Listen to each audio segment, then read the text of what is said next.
बीच में कभी देख लीजिएगा, इसको थोड़ा देख लीजिएगा कभी कट होने से। स्टूडेंट, पिछले क्लास में आपको 2 प्रॉब्लम दिए थे, कौन कौन सा प्रॉब्लम था रेडॉक्स का?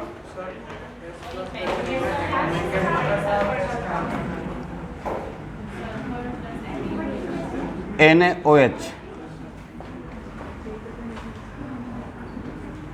फार्मूला क्या था? Na2H2O3 प्लस जो बाकी जो भी रहेगा, इसको पहले सॉल्व कर लेते हैं। 0 +1 +1 -2 +1 -2 +1 -2 +2, देखिए सही है? ओके, +1 -2, क्या आंसर आया है? जोर से बोलिए। ओवरऑल 1। ओके, पहले OH लिखते हैं।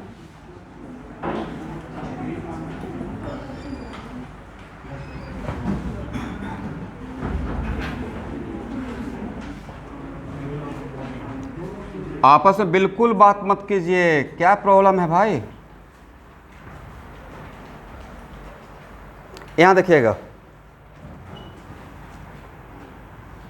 मैं जानबूझकर इसमें हाफ से मल्टीप्लाई कर रहा हूं, वजह सल्फर का चेंज हो रहा है, तो सल्फर को लेफ्ट हैंड साइड में देख कर राइट हैंड साइड में बैलेंस कर लेते हैं। What is the value of alpha?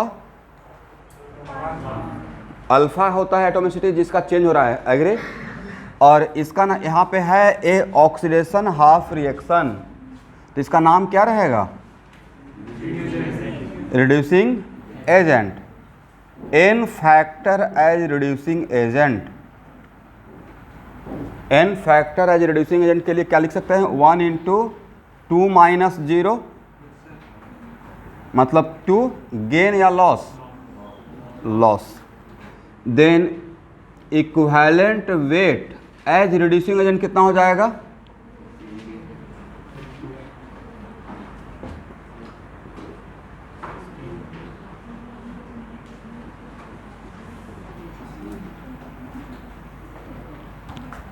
यहां तक सही है? ओके, अब RH का अगर स्टेप आप लिखते हैं,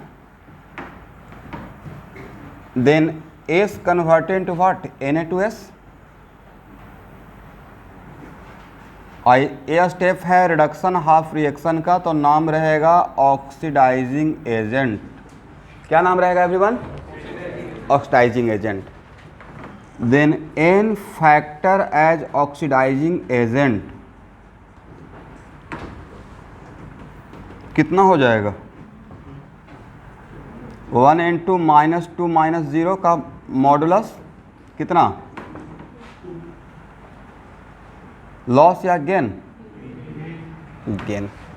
यहाँ पे 2 इलेक्ट्रॉन का लॉस हुआ था, यहाँ पे 2 इलेक्ट्रॉन क्या हो रहा है? गेन हो रहा है। देन बात मत कीजिए, एटॉमिक वेट बाई 2 मतलब 32/2 = 16। यहाँ तक भी सही है? सब कुछ सॉल्व हो गया।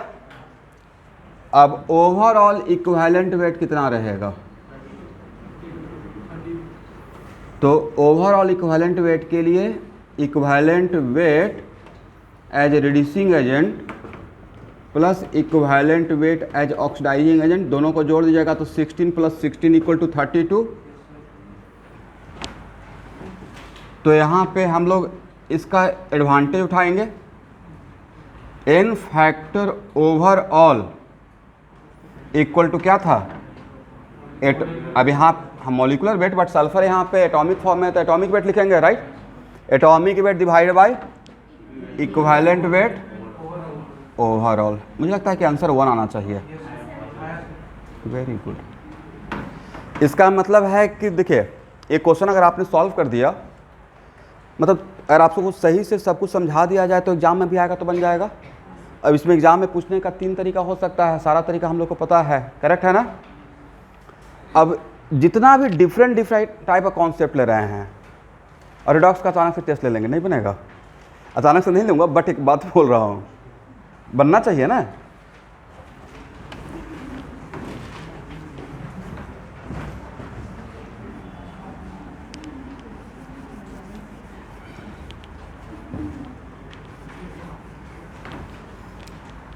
टेस्ट स्टार्ट हो गया तो फ्रीक्वेंट टेस्ट होते रहेगा, अपने आप को रेडी करके रखिए, मतलब समझा कर। कोरोना के टाइम पे थोड़ा सा टेस्ट का टेम्परामेंट ख़राब हुआ था, बट उस टाइम पे तो सब लोग घर में पैक हो गया था, क्या कर सकता है सिस्टम, राइट। और मैक्सिमम कोशिश कीजिए कि टेस्ट सेंटर पे आके दीजिए। ऑनलाइन के चक्कर में रहिएगा तो देर हो जाएगा। हालांकि ऑनलाइन के लिए हम लोग कल रेडी कर लिए हैं, बट ऑनलाइन में थोड़ा कहीं ना कहीं नहीं लगता है कि अकेले टेस्ट दे रहे हैं। यहाँ पे इतने लोगों के बीच में दीजिएगा तो एक प्रेशर डेवलप होगा। और क्या था एग्जाम्पल स्टूडेंट, इसको हटाया जाए ऑनलाइन स्टूडेंट।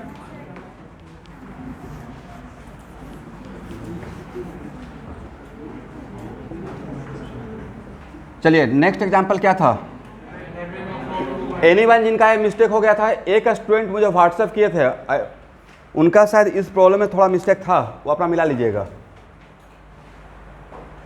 सेकेंड एग्जाम्पल कि MnO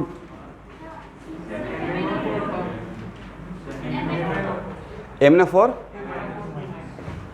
वही लिख रहा था, K2MnO4 लिख रहा था, राइट। कन्वर्टेड इनटू व्हाट,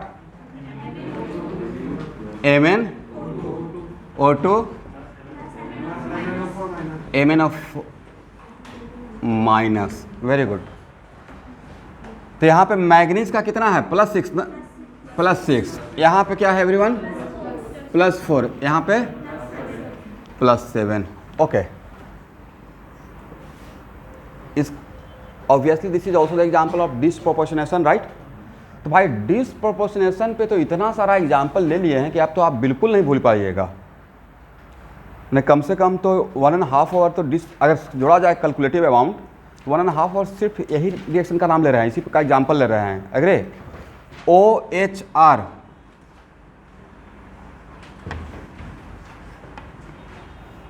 क्या हो जाएगा, MnO4 2- से, जल्दी से आप लोग n फैक्टर बताइए।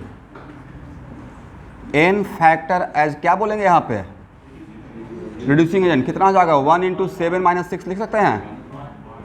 1 लॉस या gain, loss, very good.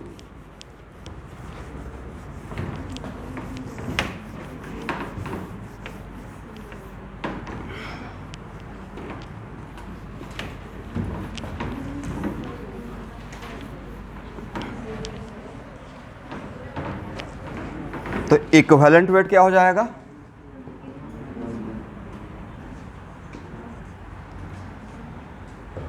Molecular weight या डिवाइडेड बाय 1। जो भी मॉलिक्यूलर वेट रहेगा, मॉलिक्यूलर वेट को m से इंडिकेट कर देते हैं यहाँ पे, by 1। RHR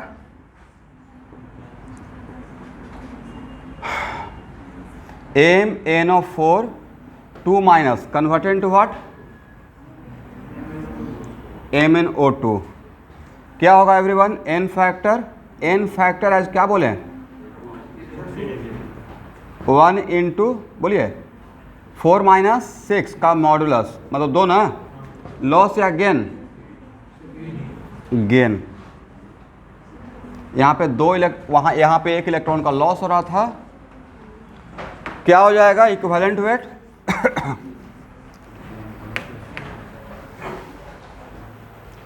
equivalent weight as oxidising agent m/2, सही है ना। देन ओवरऑल इक्विवेलेंट वेट क्या रहेगा, m + m/2 लिख दें, कितना, 3m/2, where m is the molecular weight of MnO4 2- MnO4। तो n यहाँ देखिएगा, n factor overall molecular weight are divided by equivalent weight. कोशिश करते हैं कि सब कुछ यहाँ पर लिख दें, बिकॉज कुछ बच्चे लाइव में भी नहीं आते हैं।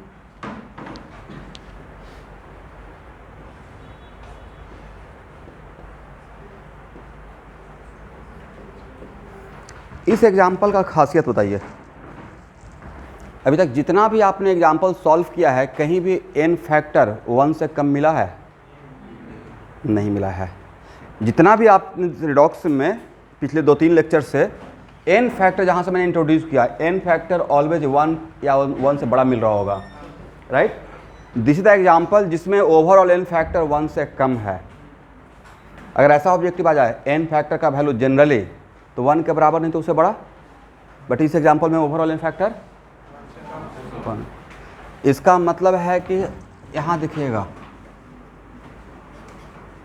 इक्विवेलेंट वेट मॉलिक्यूलर वेट से बड़ा होता है, बराबर होता है, या उससे छोटा भी हो सकता है। इक्विवेलेंट अगर n फैक्टर 1 है तो मॉलिक्यूलर, यही लिखेंगे ना, equivalent weight equal to molecular weight divided by n factor. अगर n फैक्टर का वैल्यू n का 1 हो गया, देन मॉलिक्यूलर वेट के बराबर हो जाएगा। 1 से बड़ा रहा, मॉलिक्यूलर वेट से छोटा हो जाएगा, लेकिन 1 से छोटा रहा तो हाँ या ना, ऐसा भी हो सकता है। करेक्ट है। तो ये था इस एग्जाम्पल का खासियत। इस पर एक मैं छोटा सा स्टार भी लगाया था इसी वजह से, ठीक है। इसको हटाया जाए। चलिए अब लिखिए, some important example of oxidising agent. Some important example of oxidising agent.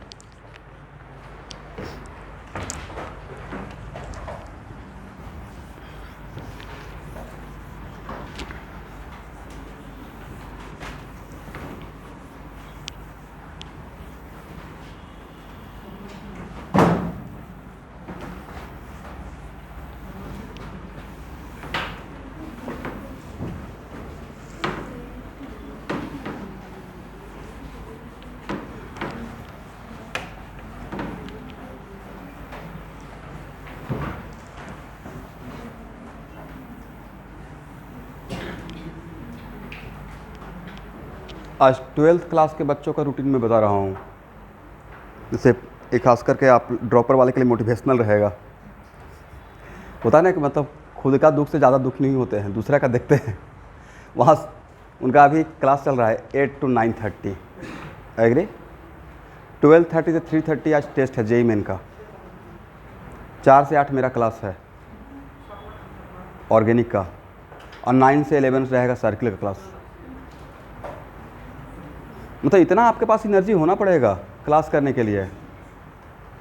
इससे कम में मतलब आउट ऑफ रेस हैं, समझ रहे हैं। टेस्ट 3 आवर देने के बाद फिर 4 घंटा क्लास, और सब करेगा क्लास, क्योंकि फर्स्ट टर्म है और फर्स्ट टर्म का ही टॉपिक पढ़ा रहा हूँ। तो बच्चा एंट्रेंस एग्जाम के लिए नहीं सोचे, लेकिन बोर्ड के लिए तो पक्का सोचेगा। बोर्ड का नाम आते ही तो सारा काम छोड़कर, बोर्ड के टाइम पे तो अपना नाम भूल जाता है। इतना बोर्ड का क्रेज हराना भी चाहिए। इंडिया में 2 ही बोर्ड है ना, बोर्ड उसका तो यूनिवर्सिटी शुरू हो जाता है, 10th और 12th। ओके एवरीवन, यहाँ देखिए, ध्यान से सुनिएगा यार, याद भी रखिएगा। ये बहुत इंपॉर्टेंट ऑक्सीडाइजिंग एजेंट है, राइट। मतलब इसको याद रखना है, और ये आपको दूसरे जगह भी आते रहेगा। और खास करके इलेक्ट्रोकेमिस्ट्री में इस चैप्टर का बहुत भयानक यूज है। इलेक्ट्रोकेमिस्ट्री में अगर रेडॉक्स का कॉन्सेप्ट को माइनस कर दिया जाए तो नहीं समझेंगे। वहाँ पे आता है ना कैथोड और एनोड। अच्छा, cathode, how can we identify cathode क्या होता, कौन होता है या क्या होता है, पढ़ाए थे ना। प्लस माइनस का साइन से आइडेंटिफाई करेंगे, या बेटर है कि रिडक्शन और ऑक्सीडेशन से। रिडक्शन ऑलवेज कहाँ पे, कैथोड पे, रेड एट कैट, राइट। तो उसका उल्टा क्या हो जाएगा, ऑक्सीडेशन एट एनोड। ओके, तो देखिए KNO4 का नाम क्या है, ऑक्सीडाइजिंग एजेंट। KNO4 का एक्वस सॉल्यूशन में कलर कैसा होता है, पिंक होता है, ये लगता है वायलेट होना चाहिए। के फॉर कलर, वायलेट कलर समझते हैं कैसा कलर, बैगन का colour, right? Yes, violet colour. और इसी का नाम एक जगह पे ऑर्गेनिक केमिस्ट्री में लूँगा, इसका अगर कर सकते हैं बेसिक मीडियम में डाइल्यूटेड KMnO4 को बोलते हैं वेयर्स रिएजेंट। नाम सुने होंगे आप लोग, वेयर्स रिएजेंट, राइट? यही तो है इसका डाइल्यूटेड फॉर्म। एनीवे, तो देखिए इसका नाम है ऑक्सीडाइजिंग एजेंट, इसका मतलब खुद का क्या होगा, रिडक्शन। तो ऐसा कभी होगा कि खुद का रिडक्शन हो रहा हो तो कोई ऑक्सीडाइज नहीं हो रहा हो? खुद का रिडक्शन करेगा इसका मतलब इलेक्ट्रॉन गेन करेगा, तो कोई तो इलेक्ट्रॉन देगा सामने वाला पार्टनर। तो मान लेते हैं किसी एक खास मीडियम में ए इलेक्ट्रॉन गेन कर रहा है 5, हाउ मेनी? और किसी दूसरे मीडियम में इलेक्ट्रॉन गेन कर रहा है 3। एक मीडियम में मानते हैं acidic medium, let us suppose, तो एसिडिक मीडियम में इसको मैं न्यूमेरिकली इलेक्ट्रोकेमिस्ट्री में प्रूफ कर दूंगा जो मैं बात बोल रहा हूँ। तो अगर एसिडिक मीडियम में इसका 1 मॉलिक्यूल 5 इलेक्ट्रॉन गेन करने का कैपेसिटी रखता है, और न्यूट्रल मीडियम में इसका 1 मॉलिक्यूल 3 इलेक्ट्रॉन गेन करने का कैपेसिटी रखता है, तो किस मीडियम में इसका इलेक्ट्रॉन गेन करने का टेंडेंसी ज़्यादा? बोलिए, एसिडिक मीडियम, राइट? तो इलेक्ट्रॉन गेन करने का tendency directly proportional to what? खुद का रिडक्शन होने का टेंडेंसी। इलेक्ट्रॉन गेन करने मतलब रिडक्शन होना, राइट? और जितना ज़्यादा इसका इलेक्ट्रॉन गेन करने का टेंडेंसी रहेगा, इसका तो सामने वाले को उतना ही फास्ट इलेक्ट्रॉन देना पड़ेगा, एग्री? और सामने वाले को जितना फास्ट इलेक्ट्रॉन गेन करेगा तो ऐसे तो गेन करेगा नहीं ना। मान लेते हैं कि मेरे आपके बीच में बात है और मेरा पैसा लेने का टेंडेंसी बहुत हाई है, लेट अस सपोज, तो आपको उतना फास्ट देना पड़ेगा, एग्री?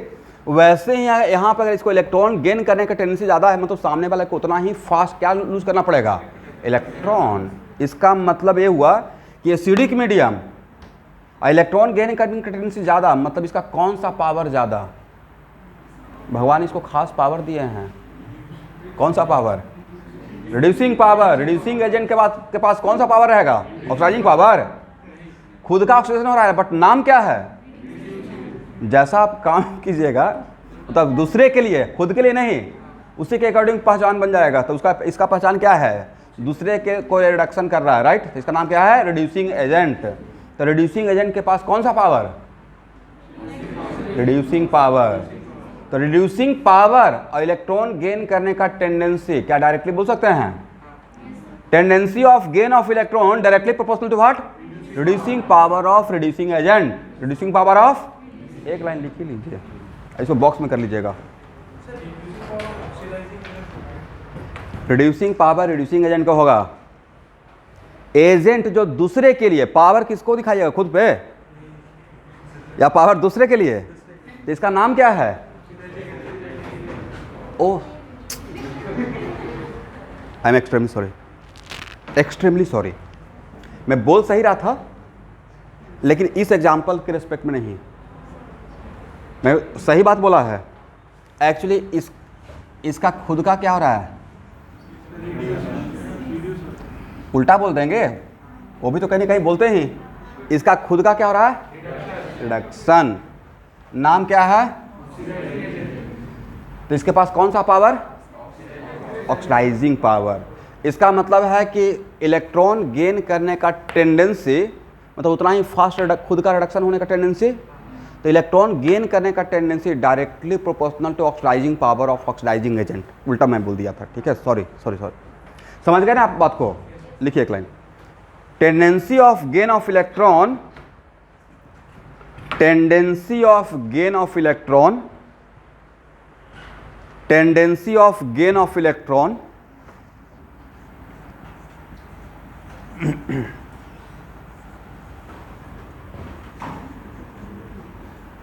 gain of electron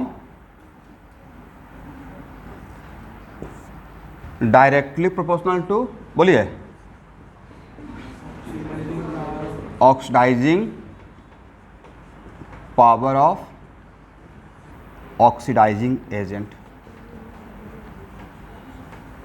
और यकीन मानिए एक क्वेश्चन आया हुआ है इसके रेस्पेक्ट में। क्वेश्चन ऐसे आया हुआ था, order of oxidising power in acidic medium, neutral medium and basic medium. तो यहाँ पे इस चीज़ को हम लोग ऑब्जर्व कर लेंगे by applying this concept, right. तो चलिए अगर यहाँ पे अब next question, tendency of lose of electron, tendency of lose of electron directly proportional to क्या लिखते हैं, लिख रहे साथ में, लिख लीजिए यहाँ पे, tendency of loss losing the electron, tendency of losing the electron directly proportional to reducing power of reducing agent, reducing power of reducing agent।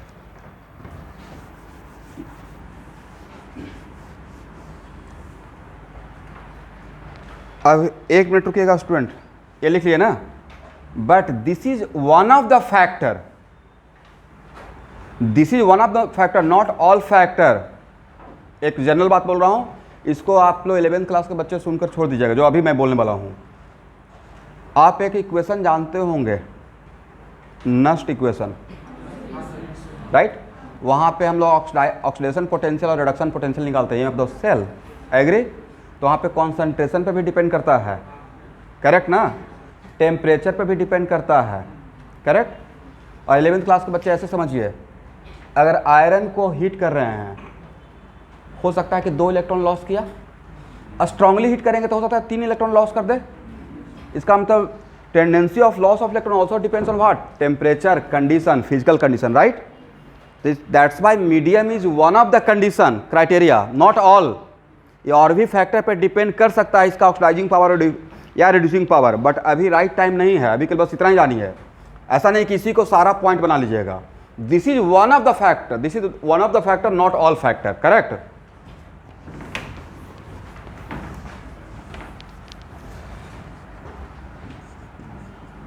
अब यहां पे देखिएगा,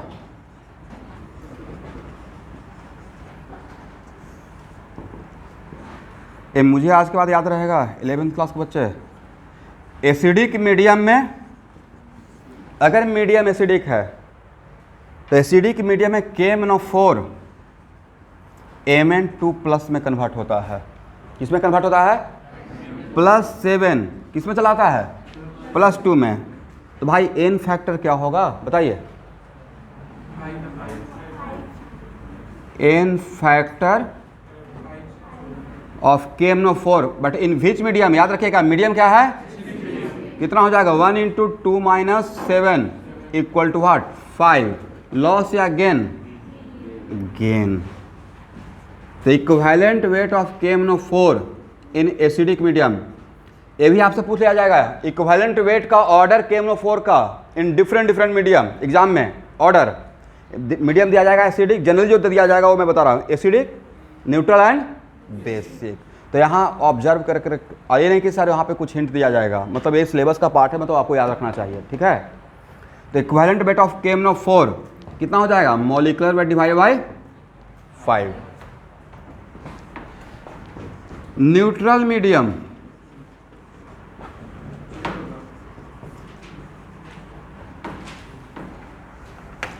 न्यूट्रल मीडियम में जनरली मैंने जो ऑब्जर्व किया है, KMnO4 converted to MnO2। KMnO4 किस में कन्वर्ट होता है, MnO2। क्या होगा एन फैक्टर, +7 से कहाँ चला गया, +4 ना।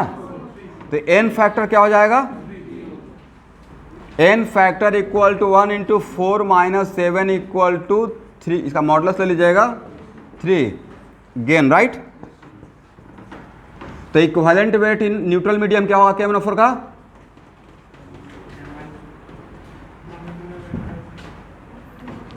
Molecular weight divide bye 3। अब लिखिए बेसिक मीडियम,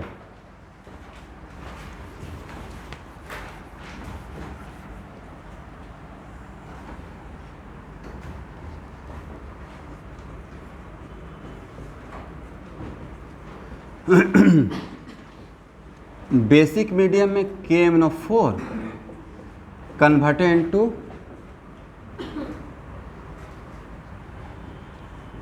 MnO4 2 माइनस, मतलब +7 +6 में चला गया। यहाँ पे कितना है, +7, इसमें क्या हो गया +6, इज इट राइट?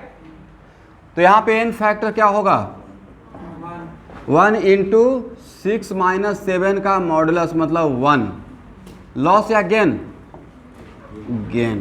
तो इक्विवेलेंट वेट क्या होगा यहाँ पे? Molecular weight divide bye 1। Correct.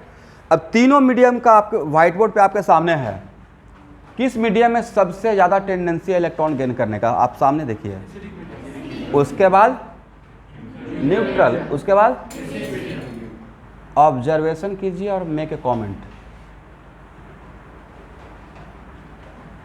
मतलब आपको एक टास्क दिया गया, जबकि किसको जो क्वेश्चन होता है ना कि आपने यहाँ से क्या सीखा।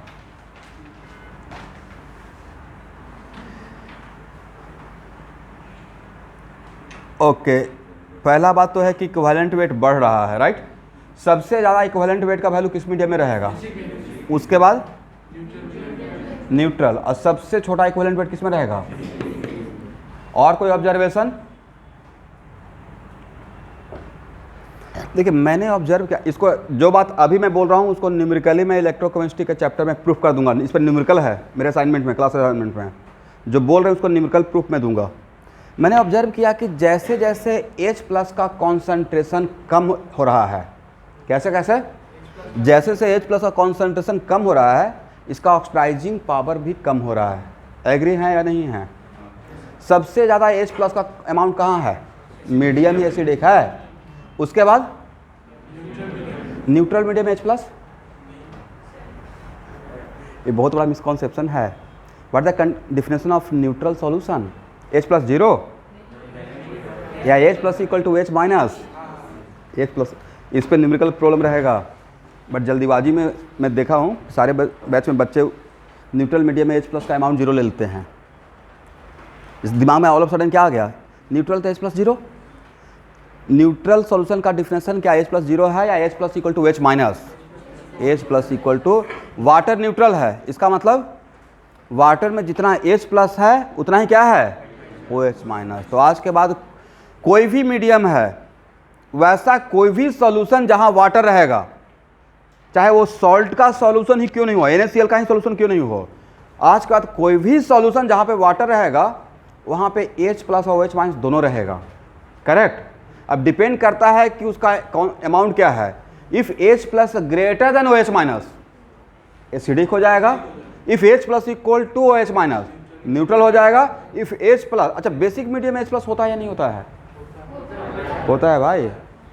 If H+ less than OH- तो मीडियम क्या हो जाएगा? बेसिक। तो मैंने ऑब्जर्व किया कि जैसे जैसे H+ का अमाउंट कम हो रहा है वैसे वैसे इसका ऑक्सीडाइजिंग पावर भी, इसका मतलब है कि oxidising power of KMnO4 also depends on amount of H+। और यहाँ से एक और ऑब्जर्वेशन को हम लोग कंक्लूड कर सकते हैं, बहुत इंपॉर्टेंट है। Oxidising power of KMnO4 also directly proportional to concentration of H+। Correct बोल रहा हूँ? इस ऑब्जर्वेशन के बाद लिख लीजिए। We also observe that oxidising power of KMnO4, इसको बॉक्स में कर लीजिएगा, ऑक्सीडाइजिंग पावर ऑफ KMnO4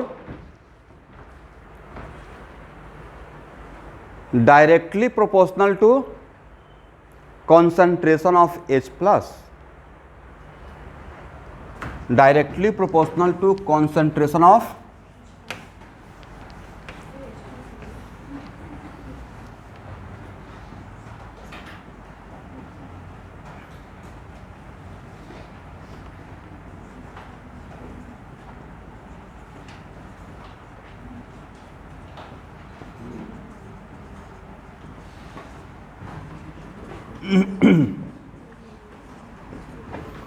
देखिए तो मैंने सही लिखा, ये ऑब्जेक्टिव हो गया मेरा। और अगर इक्विवेलेंट वेट का अगर ऑर्डर देंगे तो सबसे बड़ा इक्विवेलेंट वेट किस में रहेगा? बेसिक मीडियम में, right? Equivalent weight in basic medium greater than equivalent weight in neutral medium greater than acidic medium. ये भी डायरेक्ट आ जाएगा, ठीक है। बाकी न्यूमेरिकल वैल्यू तो निकाल लीजिएगा ना।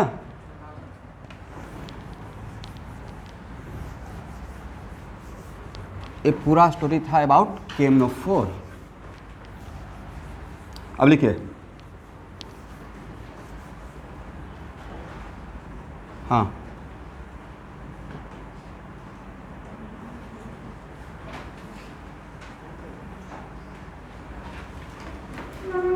देखिए, अभी वो टर्म मैं पढ़ाया नहीं हूँ, लेकिन आप बोल सकते हैं। एक स्टूडेंट का क्वेश्चन है कि सर इसको पीएच के टर्म में बोल सकते हैं। बिल्कुल बोल सकते हैं, बट पीएच अभी मैंने पढ़ाया नहीं है, लेकिन पीएच इक्वल टू जिस दिन लॉग आप लोग को इंट्रोड्यूस कर दूंगा उस दिन से बोलना स्टार्ट करूंगा। ऐसे पहले से अगर आप लोग जानते हैं तो बोल सकते हैं। ये ऑनलाइन स्टूडेंट का क्वेश्चन है। पीएच इक्वल टू एक फार्मूला होता है log 1/h प्लस, log 1/, तो एच प्लस का अमाउंट कम तो पीएच ज़्यादा। इसका मतलब है कि inversely proportional oxidising power pH के साथ क्या रहेगा, इन्वर्सली प्रोपोर्शनल रहेगा। एग्री?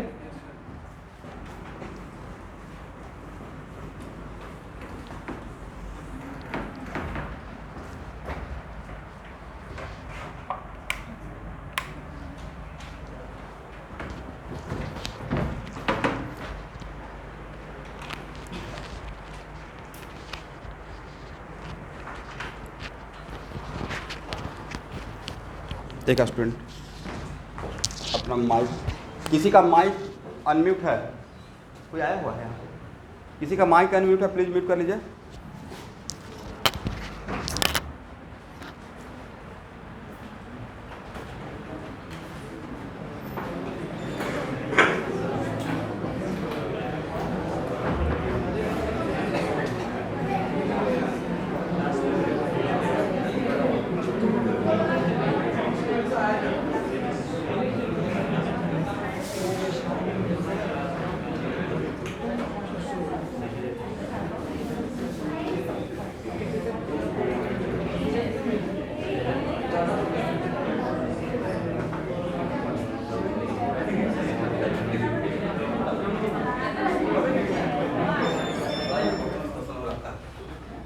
कोई एक स्टूडेंट सोते हुए रह गया, जरा उठ के वापस में 2 स्टूडेंट झगड़ा कर रहा है।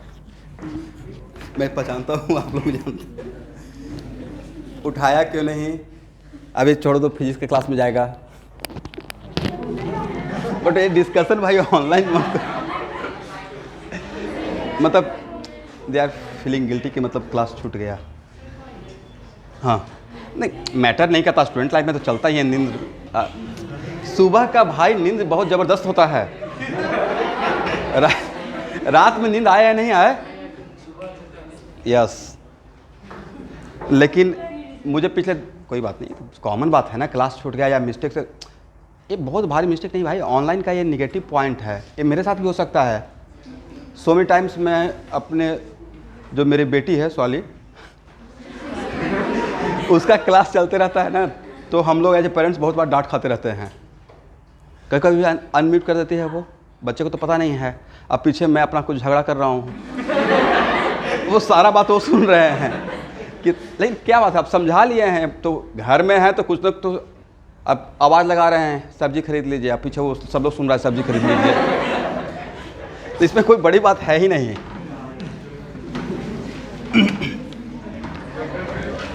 चलिए यहाँ देखिएगा, ये बिल्कुल नॉर्मल बात है। यहाँ देखना है K2Cr2O7 के लिए आज के बाद एक खास बात याद रखिएगा, और ये बहुत जगह खासकर ऑर्गेनिक केमिस्ट्री में सो मेनी टाइम्स आएगा, ठीक है। K2C, इसका नाम क्या है, पोटेशियम डाइक्रोमेट। पोटेशियम, तो potassium dichromate behave as oxidising agent only in acidic medium.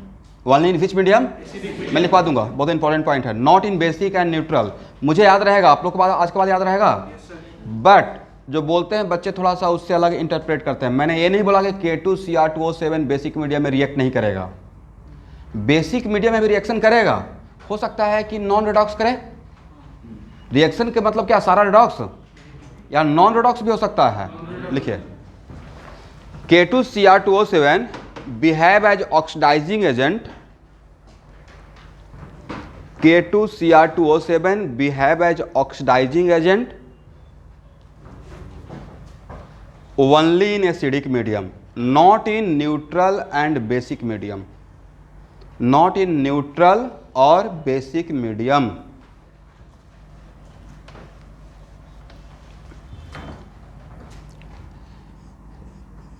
और K2Cr2O7 इसका कलर कैसा होता है?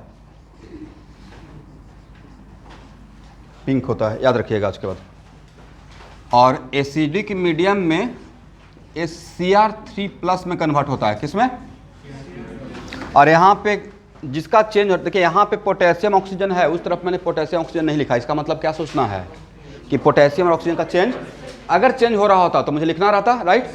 मतलब नहीं लिखे, बाद में बैलेंसिंग में इसको ले आएंगे, बट अभी नहीं लिखा, इसका मतलब चेंज नहीं हो रहा है। और यहाँ पे अल्फा का काम कौन करेगा? What is the value of alpha? 2, that's why यहाँ पे 2 लिख देंगे। और असाइनमेंट में क्वेश्चन है, इसलिए मैं यहाँ पर ही बोल देता हूँ। Cr3 क्रोमियम 3+ का एक्वा सोल्यूशन का कलर ग्रीन होता है। इनऑर्गेनिक केमिस्ट्री में ये नहीं पूछना है क्यों ग्रीन होता है, बस इसको रट्टा मारना है, ठीक है। कैसा कलर? Green colour. तो आपसे क्वेश्चन इसमें ऐसे पूछा जाएगा कि पोटेशियम डाइक्रोमेट इन एसिडिक मीडियम, उसका कलर कैसे कैसे चेंज होता है? पिंक से ग्रीन चेंज हो जाता है, करेक्ट। ओके, इसका N फैक्टर क्या होगा? As oxidising agent fast. Sir 2 × 3 - 6 का मॉडुलस हाउ मच? लॉस या gain? Gain, 6 electron. Equivalent weight निकल जाएगा। Equivalent weight of K2Cr2O7 equal to molecular weight divide by 6।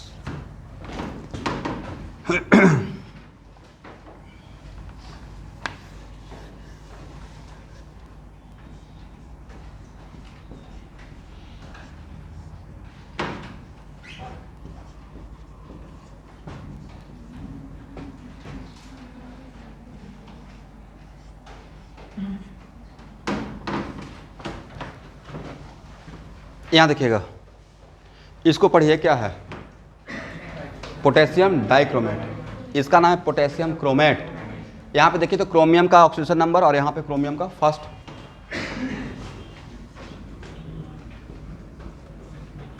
यहाँ पे +6 और यहाँ पे क्या है? +6। क्या किसी का ऑक्सीडेशन नंबर चेंज हुआ? इसका this is example of non redox. एक कम से कम तो 10 टाइम्स पूछा हुआ है, जो मैंने एग्जाम्पल यहाँ पर रखा। पूछा गया है कि पोटेशियम डाइक्रोमेट, देखिए पोटेशियम डाइक्रोमेट बेसिक मीडियम में भी रिएक्शन किया है, right. Potassium dichromate converted to what? इसको आस पास रट जाना है। पोटेशियम क्रोमेट, इसका कलर क्या होता है? बहुत फेमस है ये क्वेश्चन, बहुत फेमस है, एकदम टाइप प्रॉब्लम है। इसका कलर तो पिंक ना, इसका येलो होता है। इसका मतलब पोटेशियम डाइक्रोमेट में अगर आप बेसिक मीडियम से बना दिया, बेस डाल दिए, तो pink colour converted to what? Yellow colour. और साथ में ये भी पूछा हुआ है, एक प्रिपरेशन में K2Cr2O7 का प्रिपरेशन पढ़ाऊंगा।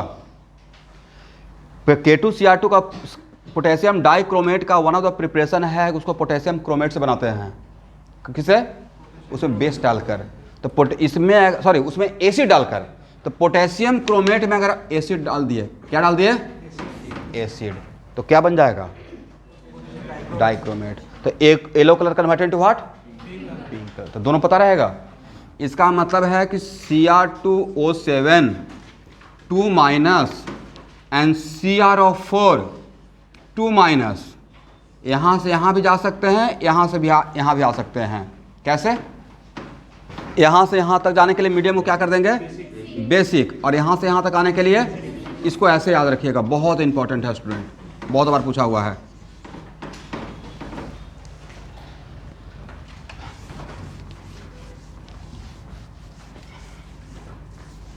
ये था some important point regarding K2Cr2O7।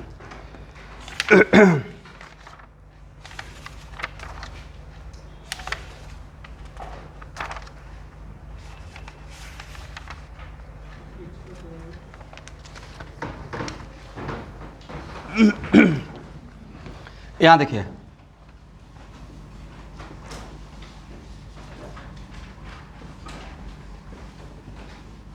इसका नाम बताइए तो। यस, बट इसके एक्वस सॉल्यूशन का एक खास नाम दिया गया है। इस नाम को याद रखिएगा। कौन सा सॉल्यूशन? Hypo solution. और बस एक स्टोरी सुन लीजिए, और यही बात ऑब्जेक्टिव में पूछा हुआ है। आज से 20 साल पहले शादी वगैरह अभी भी होता है, इसको क्या बोलते हैं, स्टिल फोटोग्राफी होता है ना। पहले के ज़माने में क्या होता था, हम लोग रील खरीद के लाते थे शादी के फंक्शन में, राइट। और निगेटिव पहले बनता था, और निगेटिव से फिर क्या बनाते थे, पॉजिटिव। होता है कि हाँ फोटोग्राफ का ये निगेटिव है, उसको रखते थे संभाल कर, और उसको पॉजिटिव बनाने के लिए लेके जाते थे, करेक्ट। और पहले जब वो लोग देते थे स्टूडियो वाले, तो क्या करते थे, जो पॉजिटिव बना हुआ उसके साथ निगेटिव भी दे देते थे, एग्री। तो एक्चुअली निगेटिव से पॉजिटिव बनाने के लिए इस सॉल्यूशन का यूज़ किया जाता था। This is the objective medical वालों के लिए, याद रहेगा। मतलब हाइपो का वन ऑफ द जो यूज है वो है निगेटिव से पॉजिटिव बनाने के लिए। आज के डेट में तो होता ही नहीं है। देखिए रिवॉल्यूशन अपने साथ बहुत बड़ा चीज़ लेकर आता था, कुछ किसी के लिए दूसरे के लिए बहुत बड़ा नुकसान होता है। पहले के ज़माने में कोटक का रील आता था कि 10,000 मोर देन 10,000 करोड़ का बिजनेस था। अचानक से ऐसे हो गया ना, क्यों? इतना स्मार्टफोन आ गया। अब कहीं भी आप जाएंगे तो लेके जाएंगे क्या, कैमरा। आपके पास उससे बड़ा कैमरा है, राइट, ज़्यादा मेगापिक्सल का। तो ये हो गया, तो उससे वो एक्चुअली एक तरफ बिजनेस डाउन हो गया। एनीवे, तो इसका हम लोग देख रहे हैं यूज। ये है गुड रिड्यूसिंग एजेंट।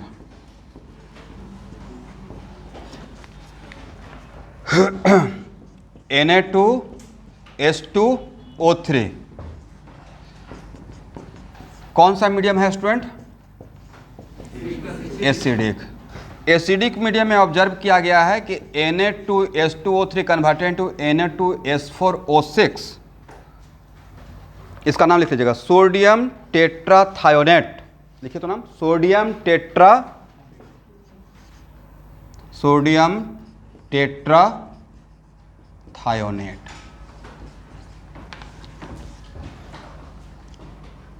सल्फर का यहाँ बताइए, यहाँ पे ऑक्सीडेशन नंबर कितना है? फर्स्ट।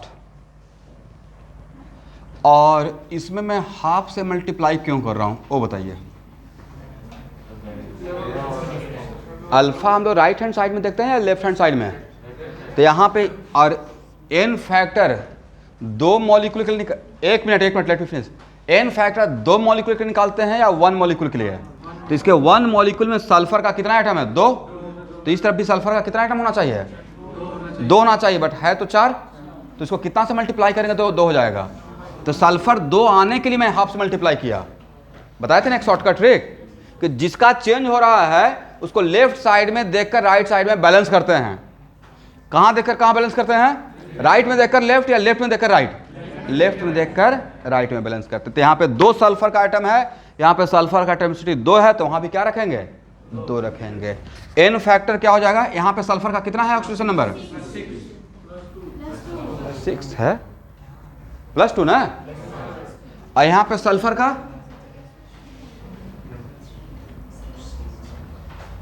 निकालिए।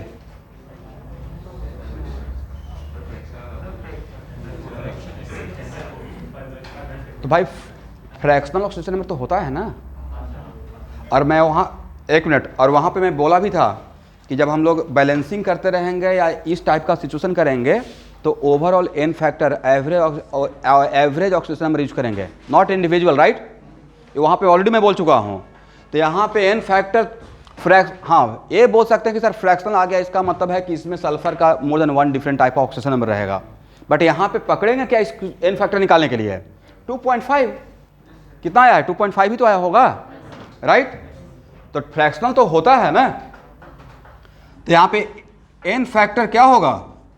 एन फ्रैक्शन भी आएगा तो घबराने की बात नहीं है, जो तरीका बताया उसी को सॉल्व कीजिएगा, राइट। ये नहीं कि सर इतना इलेक्ट्रॉन लॉस होगा ही नहीं होगा, जो तरीका है उसके अकॉर्डिंग चलना है। तो 2 × 2.5 -2 हाउ मच? 1। लॉस या gain? Loss. Increase in oxidation number is called oxidation, loss of electron is called oxidation. इसका हो क्या रहा है? तो नाम क्या रहेगा? करेक्ट। तो यहाँ पे इक्वल और मीडियम कौन सा है, एसिडिक मीडियम, इसको याद रखिएगा, ठीक है। तो equivalent weight of Na2H2O3 in acidic medium कितना रहेगा, मॉलिक्यूलर वेट डिवाइडेड बाय 1 रहेगा। देखिए ए इंपॉर्टेंट है। सोडियम थायोसल्फेट का solution also known as hypo solution, is it right? One of the use negative से पॉजिटिव बनाने के लिए। बट ये जब जनरल इनऑर्गेनिक केमिस्ट्री पढ़ाना स्टार्ट करेंगे तो उसमें बता देंगे कि निगेटिव से पॉजिटिव बनाने में एक्चुअली रिएक्शन किसके साथ होता है। तो उसमें एक्चुअली सिल्वर ब्रोमाइड का कोटिंग रहता है। क्या रहता है, सिल्वर ब्रोमाइड का, उस कोटिंग को हटा देते हैं इससे, ठीक है।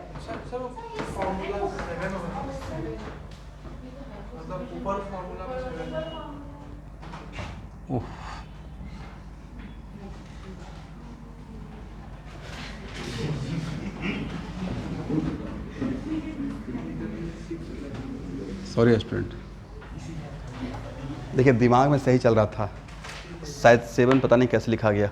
ओके नहीं 7 लिखा गया था एक्चुअली, साथ में .7H2O भी रहता है, बट सॉल्यूशन बोल दी तो वाटर में मिल गया है Na2H2O3। बट मैं बोल सही रहा था सोडियम थायोसल्फेट, सोडियम थायोसल्फेट। तो थोड़ा बहुत कभी कभी आप लोग भी तो कॉपरेट कीजिए, यहाँ तो सही लिखा। अच्छा आप लोग यहां से कैलकुलेट कर रहे थे, ओके नो प्रॉब्लम। मीडियम नहीं, मेरा मिस्टेक है।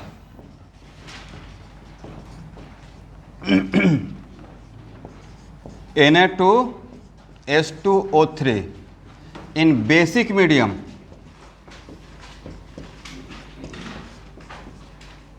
पहले तो इसको रटना है कि सोडियम थायोसल्फेट एसिडिक मीडियम में सोडियम टेट्राथायोनेट में कन्वर्ट होता है, और sodium thiosulphate in basic medium convert into sodium sulphate, इसमें कन्वर्ट होता है।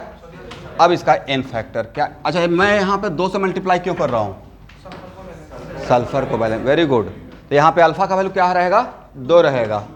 यहाँ पे इसका ऑक्सीजन नंबर +2, यहाँ पे कितना रहेगा, +6 रहेगा। एग्री, +6 ना, ओके। तो एन फैक्टर और एक कौन सा स्टेप है, OHR।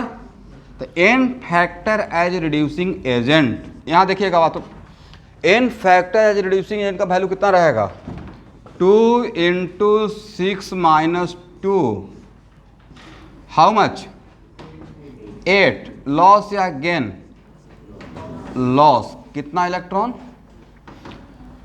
तो आपको अब बताना है कि सोडियम थायोसल्फेट का लूजिंग द इलेक्ट्रॉन का टेंडेंसी किस मीडियम में ज़्यादा है, बेसिक मीडियम में। अब नेक्स्ट क्वेश्चन, सोडियम थायोसल्फेट का रिड्यूसिंग पावर, रिड्यूसिंग एजेंट के पास पावर रहेगा क्या, रिड्यूसिंग एजेंट के पास रिड्यूसिंग पावर, किस मीडियम में इसका रिड्यूसिंग पावर ज़्यादा दिखेगा, बेसिक मीडियम में, क्योंकि बेसिक मीडियम में इसका 1 मॉलिक्यूल 8 इलेक्ट्रॉन लॉस करेगा, तो सामने वाले को ज़्यादा गेन करना पड़ेगा, राइट।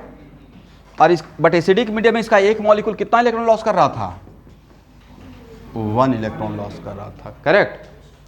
और इक्विवेलेंट वेट क्या हो जाएगा इस मीडियम में as a reducing agent, m/8। एक लाइन लिख लीजिएगा, reducing power of sodium thiosulphate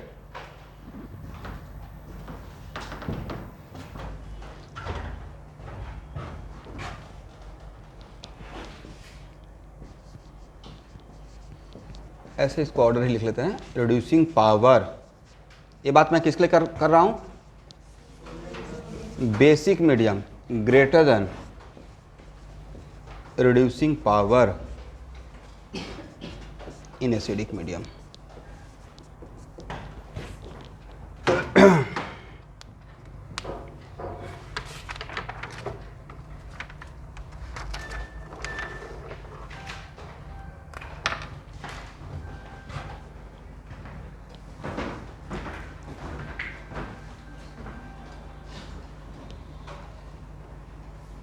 हो गया ना,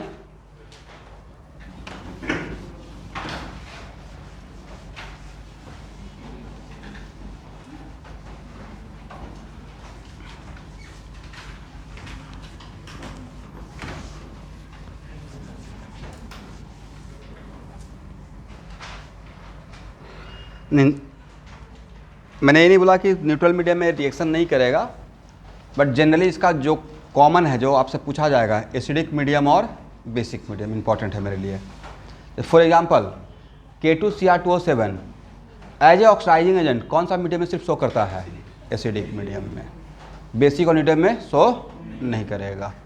अब लिखिए, तो देखिए स्टूडेंट, यहाँ तक जो हम लोग पढ़ रहे थे वो था ओवरऑल नॉलेज जो रेडॉक्स का पढ़े। अब लास्ट टॉपिक पढ़ाने जा रहा हूँ रेडॉक्स का, balancing of redox reaction. Heading बनाइएगा, this is the last topic, balancing of redox reaction. अलग पेज में शुरू कर लीजिए, बैलेंसिंग ऑफ रेडॉक्स रिएक्शन।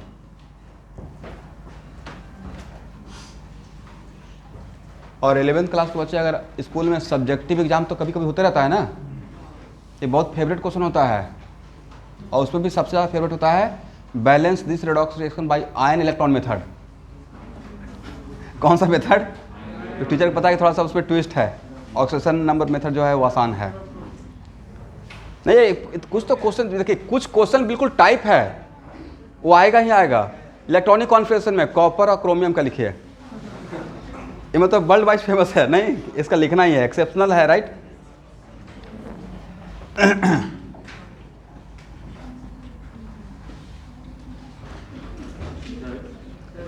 अच्छा, आप लोग को अगर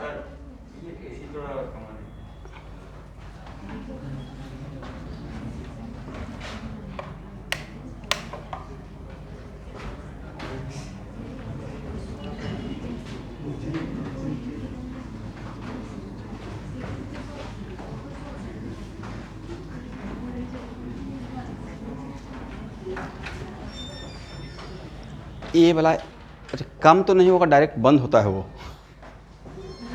उसमें एक ही ऑप्शन है, तो क्या करें, इसको बंद करके उसको आप ओपन कर दें। एक काम कीजिए ना, आगे पीछे थोड़ा हो जाइए, बाकी लोग क्यों कष्ट कीजिएगा, नहीं तो सफोकेशन हो जाएगा पूरा रूम में। रहने दीजिए। यहाँ देखिए, अच्छा 11th क्लास के बच्चे अगर इस टाइप का कहीं पे पूछा जाएगा टी शेप, मान लेते हैं टी शेप आप ड्रॉ कर लेंगे। टी शेप क्या होता है समझ में आता है? देखिए कैमरा नहीं हिले, एक कौन सा शेप, और ऐसे बना दिए तो ऑल्सो टी शेप। ठीक है, ये मैं क्या बोल रहा हूँ आप समझ रहे होंगे। ये जो वीडियो भेजते रहते हैं ना, उसमें कहीं ना कहीं आता होगा टी शेप, भी शेप, राइट। पार्क में गए हैं तो इस टाइप का झूला देखे हैं, सीसॉ, राइट। ये सब तो समझ में आ जाएगा ना, ओके।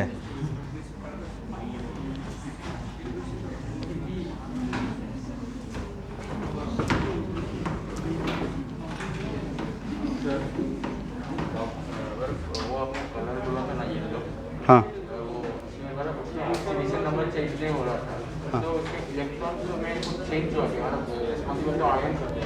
एक मिनट, एक्चुअल में सेम कंपाउंड का डिफरेंट कंडीशन पे कलर डिफरेंट हो सकता है। या अभी थोड़ा सा इसकी डेप्थ में मत जाइए।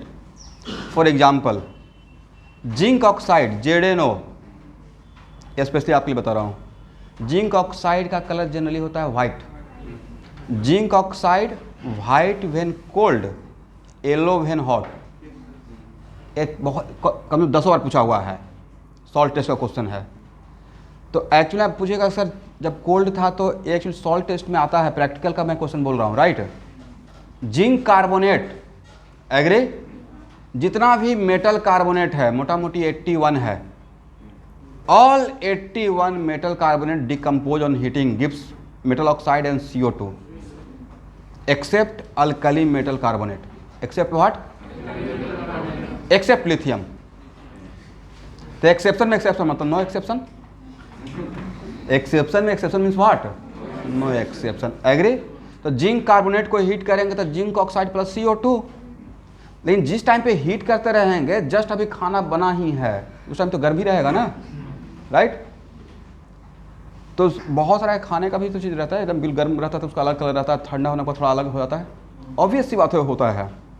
तो वैसे ही जिंक ऑक्साइड जिस टाइम आप उसको हीट कर रहे हैं डिकम्पोज करने के लिए, तो उस टाइम पे वो ऑब्वियसली हीटिंग कंडीशन में रहेगा, येलो दिखेगा। बट आप जब उसको छोड़ दिए, ठंडा हो गया, वाइट हो जाएगा। तो एक कैरेक्टरिस्टिक टेस्ट है उसका। तो नेक्स्ट क्वेश्चन सर ऐसा क्यों होता है? तो कुछ बातें तो है कि सारा गेम तो है इलेक्ट्रॉन का है। कलर के लिए कौन रिस्पॉन्सिबल है? इलेक्ट्रॉन। तो एक्चुअल में जो मैंने पूछा उसका रिलेशन है सॉलिड स्टेट से, उसका भी रिलेशन है सॉलिड स्टेट से। वहाँ पे एफ सेंटर क्रिएट हो जाता है। कौन सा सेंटर? F centre. लेकिन हर जगह पे एफ सेंटर एक कलर सेंटर होता है। आपको पढ़ना है क्लास 12th में, क्लास 12th के फर्स्ट टर्म में सिलेबस का पार्ट है। नेक्स्ट ईयर इस टाइम तक तो आप लोग बिल्कुल अलग फेज में रहेंगे। फर्स्ट टर्म रहेगा ना लेकिन सिलेबस फर्स्ट टर्म का बहुत स्मूथली ख़त्म कर दूंगा, घबराने की बात नहीं है। इन लोग का भी जो आपके सीनियर है उनका सिलेबस बहुत स्मार्टली सब कुछ कवर कर दिया गया है। हालांकि ये अनाउंसमेंट आप लोग तो पहले से अनाउंस है, अगला साल भी होगा 2 टर्म, पता है कि नहीं? अभी कम से कम 2-3 साल चलेगा जहाँ तक मेरा ऑब्जर्वेशन है। तो हम लोग इस चीज़ के लिए अब रेडी रहेंगे और उसका प्लानिंग शुरू से ही कर लेंगे। इस बार तो बीच में अनाउंसमेंट हो गया था। मैं पढ़ा रहा था इलेक्ट्रोकेमिस्ट्री, बीच में था इलेक्ट्रोकेमिस्ट्री पढ़ाते, बड़ा चैप्टर है ना। इलेक्ट्रोकेमिस्ट्री में 2 केमिस्ट्री है और वो सेकेंड टर्म का सिलेबस है। अब सोचिए मुझे कैसा फील हो रहा होगा। वो तो सेकेंड टर्म का भी टाइम नहीं था। जितना देर में इलेक्ट्रोकेमिस्ट्री पढ़ाया उतना देर में मेरा सॉलिड स्टेट और सीपी दोनों हो जाता। कोई चैप्टर जैसे मोल कॉन्सेप्ट बड़ा चैप्टर है। एनीवे, तो वो सब कलर के लिए इलेक्ट्रॉन। समटाइम्स ऐसा भी होता है कि इलेक्ट्रॉन का डीलोकलाइज होना, एक जगह से दूसरी जगह पर जाने का तरीका अलग रहता है। कहीं पे स्लो करेगा, कहीं पे फास्ट डीलोकलाइज होगा, उससे भी कलर रिलेटेड रहेगा। इसलिए वो उसको वहाँ पे ही रहने दीजिए। बस हम लोग रट्टा मार लेंगे, येलो कलर होता है, ठीक है। तो यहाँ देखिए स्टूडेंट, तो बैलेंसिंग ऑफ रेडॉक्स रिएक्शन का 2 मेथड है। एक method, one of the method का नाम है ऑक्सीडेशन नंबर मेथड और दूसरे मेथड का नाम है आयन इलेक्ट्रॉन मेथड। लिखिए,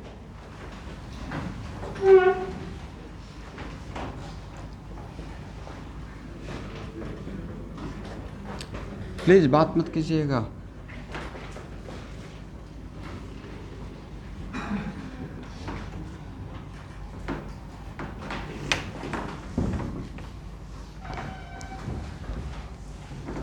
अब यहाँ पे 1 मिनट। अभी इसमें आगे का थ्योरी स्टार्ट करने से पहले आपको ये जानना ज़रूरी है, अदरवाइज ये बात मैं बोलते रहूँगा और आप कंफ्यूज हो जाएंगे। PCl5, let us suppose, converted into PCl3 plus Cl2. What is the difference between molecular reaction and ionic reaction? इसे मैं बोल दिया this given reaction is molecular reaction. अगर आप किसी भी रिएक्शन को लिख रहे हैं और लेफ्ट साइड से लेकर राइट साइड तक नॉट ए सिंगल आयन, कहीं पे कोई आयन आपको नजर आ रहा है? Charge is overall 0। अब ये नहीं कि सर ऐसे अगर सोडियम सल्फेट को ऐसे लिख रहा हूँ तो अब माइंड में खुद से मत सोचेगा sir sodium plus sulphate minus, मतलब अगर ऐसे लिख रहे हैं मतलब मैं जानबूझ के मॉलिक्यूलर फॉर्म में लिखना चाह रहा हूँ बातों को। इसमें मॉलिक्यूलर फॉर्म में। तो ये जो मैंने रिएक्शन दिखाया ये आयनिक रिएक्शन, इसको काउंट करेंगे तो overall charge 0, overall charge 0, right. तो इसको आयनिक रिएक्शन में काउंट करेंगे या मॉलिक्यूलर रिएक्शन? तो डिफरेंशिएशन क्या होना चाहिए मॉलिक्यूलर रिएक्शन का? वैसा रिएक्शन जिसमें लेफ्ट साइड से लेकर राइट साइड तक not a single ion involve हो, तो उसको बोलेंगे molecular reaction, right. Equilibrium, 1 minute, आपका है ना फिजिकल केमिस्ट्री में 11th क्लास में चैप्टर इक्विलिब्रियम का 2 चैप्टर, केमिकल इक्विलिब्रियम और केमिकल इक्विलिब्रियम में मॉलिक्यूलर रिएक्शन का पढ़ते हैं। कौन सा रिवर्सिबल? मॉलिक्यूलर का। अब आयनिक, इस पे ज़्यादा यहाँ पे बात नहीं करूँगा, this is not the right time. Ionic reaction का मतलब, आयनिक रिएक्शन का मतलब ऐसे, यहाँ देखिए MnO4 minus H plus converted into Mn2 plus. हालांकि यहाँ पे तो बहुत सारा मैंने आयंस को दिखा दिया, बट वैसा कोई भी रिएक्शन जिसको अगर रिप्रेजेंट किया गया है और लेफ्ट साइड से लेकर राइट साइड तक अगर सिंगल आयन भी इन्वॉल्व रहेगा, कितना? तब उसको किस में काउंट करेंगे? आयनिक रिएक्शन। 1 मिनट रुकिए। तो एक्चुअल में अगर आप बैलेंसिंग करना चाह रहे हैं तो सबसे पहले आपको ऑब्जर्व ये भी करना पड़ेगा कि आपका रिएक्शन मॉलिक्यूलर है या आयनिक रिएक्शन है। सर ऐसा क्यों? अगर रिएक्शन मॉलिक्यूलर रिएक्शन के फॉर्म में है तो क्या लेफ्ट साइड में ओवरऑल चार्ज 0 और राइट साइड में भी ओवरऑल चार्ज क्या रहेगा? तो क्या चार्ज को बैलेंसिंग करने का हेडेक रहेगा? नहीं रहेगा। 1 मिनट। लेकिन अगर रिएक्शन, मैं सब कुछ आगे चल लिखवाऊंगा स्टेप में, बट अगर रिएक्शन मेरा आयनिक रहेगा तो ऑब्वियसली आयन इन्वॉल्व रहेगा। आयन इन्वॉल्व होने का मतलब चार्ज इन्वॉल्व रहेगा। और अगर आप बैलेंस बोल रहे हैं कि this reaction is now complete balanced, तो बैलेंसिंग का मतलब होता है हर एस्पेक्ट में बैलेंस। चार्ज वाइज भी बैलेंस होना पड़ेगा। किसके वाइज? तो आयनिक रिएक्शन में एक्स्ट्रा आपको एक काम करना पड़ेगा, balancing of charge, balancing of. But molecular reaction में सिर्फ एक ही हेडेक रहेगा, balancing of atoms. But ionic reaction में बैलेंसिंग ऑफ एटम मैं लिखवाऊंगा स्टेप बाय स्टेप, बस समझ लीजिए कि आयनिक रिएक्शन का क्या इंपॉर्टेंस है। और आयनिक रिएक्शन में क्या क्या हेडेक रहेगा? Balancing of atom as well as balancing of charge. तो अभी जस्ट आप इतना तो समझ लिए ना कि what is the meaning of ionic reaction and molecular reaction. Okay, लिख लीजिए।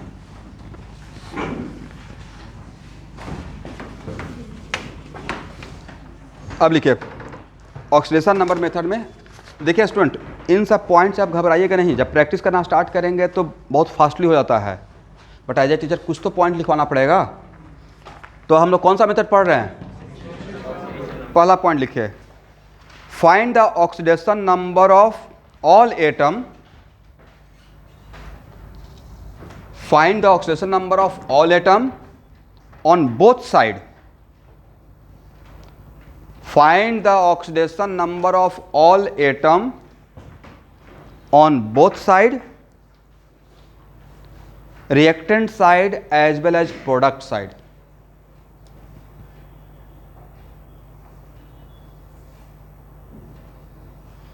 Reactant side as well as product side,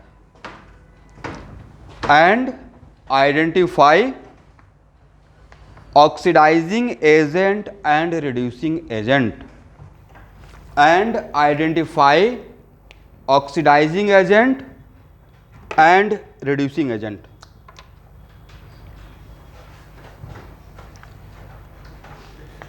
यहाँ तक तो सर ये तो कॉमन था जो हम लोग एनालिसिस ऑफ रेडॉक्स रिएक्शन कर रहे थे, वही बात मैंने लिखवा दिया। सेकेंड पॉइंट लिखेगा, write down two half reaction, write down two half reaction OHR and RHR, and in each half reaction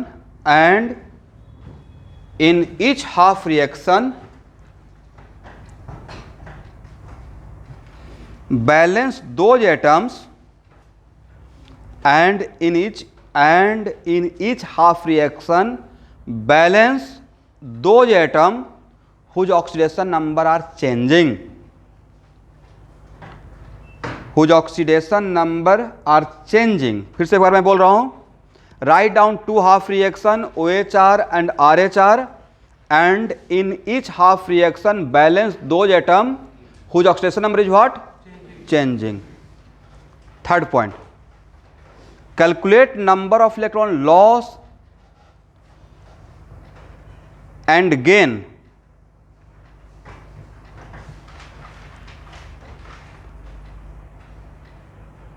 and with the help of this find out n factor। Sorry एक minute third point अभी मत लिखिए, complete मत कीजिए, ऐसे लिखिए, calculate number of electron loss and gain with the help of n factor. ये ज़्यादा बेटर रहेगा, with the help of n factor. Calculate number of electron loss और gain with the help of n factor. यहां तक हो गया। Next point, adding to half reaction, कौन सा? Adding to half reaction in this manner so that electrons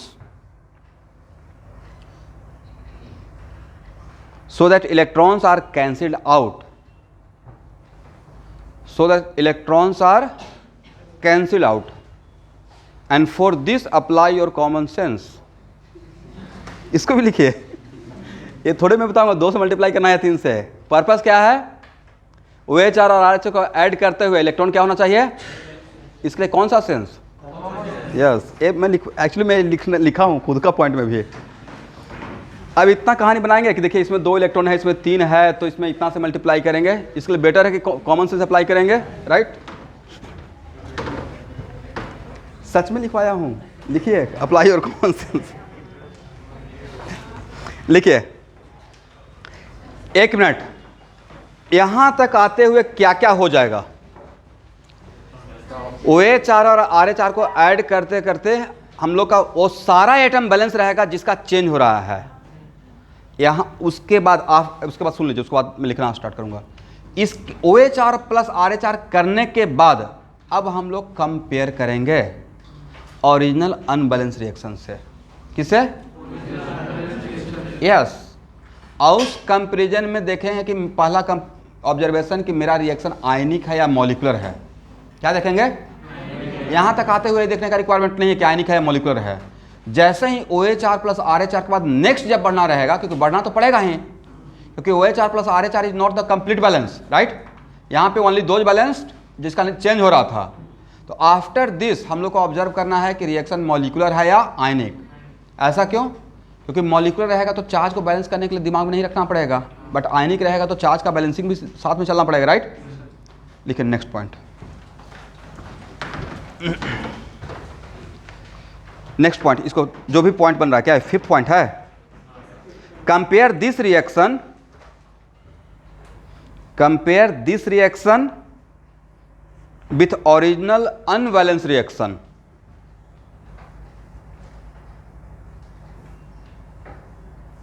and notice that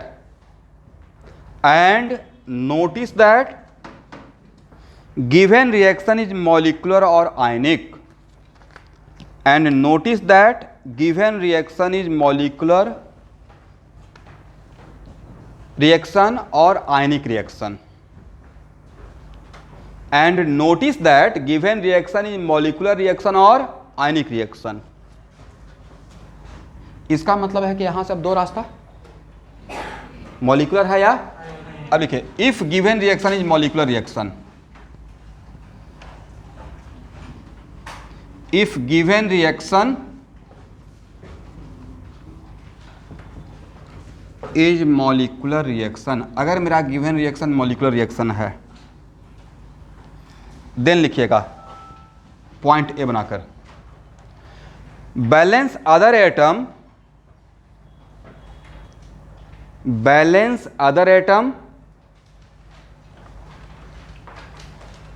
other than oxygen and hydrogen, balance other atom other than oxygen and hydrogen just by counting, balance other atom but किसको छोड़कर? just by counting, balance other atom other than oxygen and hydrogen just by counting. Next point, इसमें B बना लीजिए, for balancing of oxygen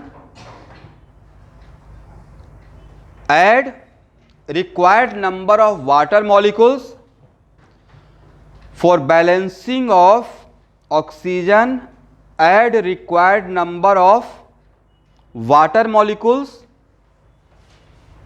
to the side, add required number of water molecules to the side which is deficient in oxygen atom,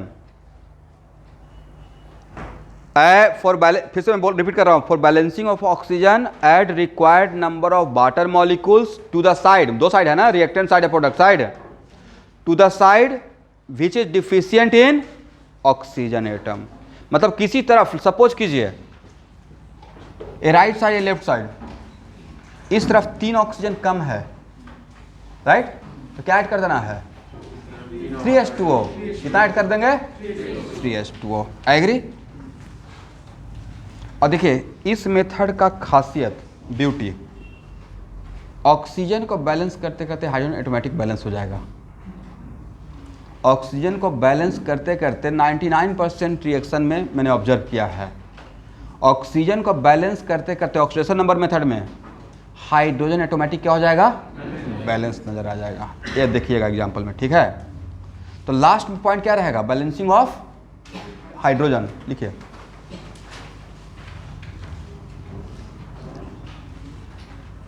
last point को बस ऐसे blank छोड़ दीजिए, बाद में खुद से लिख लीजिएगा, क्योंकि लास्ट पॉइंट में क्या बोलेंगे, सेकेंड लास्ट पॉइंट ही लास्ट पॉइंट बन जाएगा, राइट। इस मेथड का खासियत क्या है कि बैलेंस, ऑक्सीजन को बैलेंस करते करते क्या बैलेंस हो जाएगा, हाइड्रोजन बैलेंस हो जाएगा। बट फिर भी जितना भी मैंने पॉइंट लिखवाया फॉर मॉलिकुलर रिएक्शन के लिए, उसमें balancing of oxygen is the second last point, right, and balancing of hydrogen is the third last point. Third last point क्या है मैं पूछ रहा हूँ। यस, अदर एटम को बैलेंस करना है, अदर एटम को बैलेंस करना है, other than what, oxygen and hydrogen. तो जितना भी पॉइंट लिखवाए हैं उन सारे पॉइंट को एक बार पढ़ लीजिए। अब इसका प्रैक्टिस करते हैं।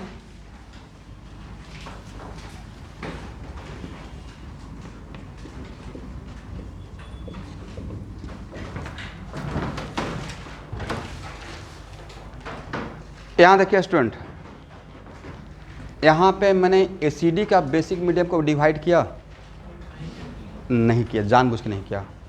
बोलिए क्यों। ए मॉलिकुलर रिएक्शन लिखा, एक मिनट, मॉलिकुलर रिएक्शन लिखा, कौन सा रिएक्शन, तो जैसे ही मॉलिकुलर रिएक्शन लिखा तो HCl रहेगा तो उसको H+ नहीं लिखेंगे। H+ अगर तोड़ कर लिख रहे हैं मैं तो आयनिक बना दिया, राइट। तो HCl ये है एसिड, तो इसको H+ के फॉर्मेट में यहाँ पे लिखना पड़ेगा या HCl के फॉर्मेट में, क्योंकि मैंने KC लिया, इफ रिएक्शन इज व्हाट। और अगर मैं मीडियम एसिडिक और बेसिक कुछ नहीं बोल रहा हूँ, मतलब ये ऑल मीडियम के लिए वैलिड है, this is valid for what, all medium.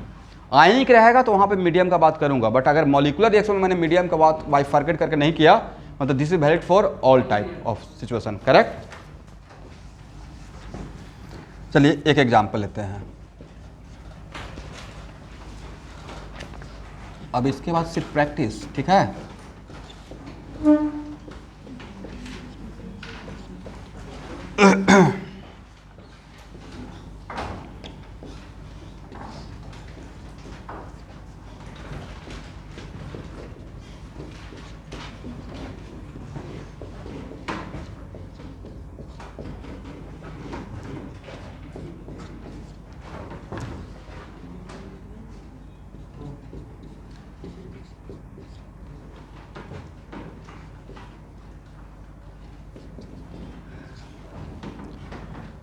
आप लोग ट्राई करेंगे या मैं ट्राई करूं, एक बार कोशिश कीजिए तो बैलेंस करने का।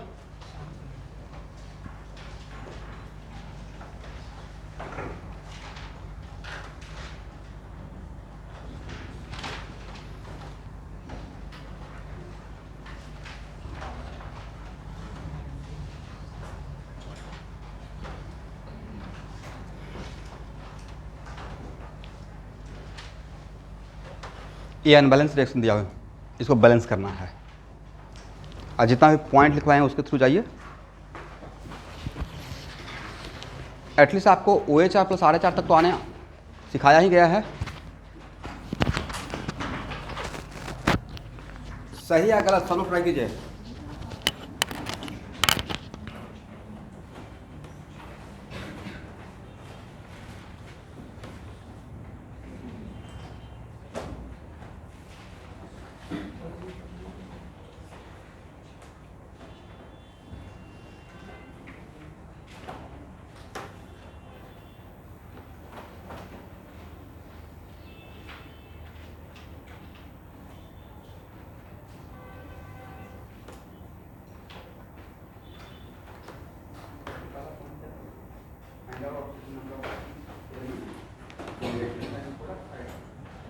आप यहाँ से वहाँ तक कर पाओगे,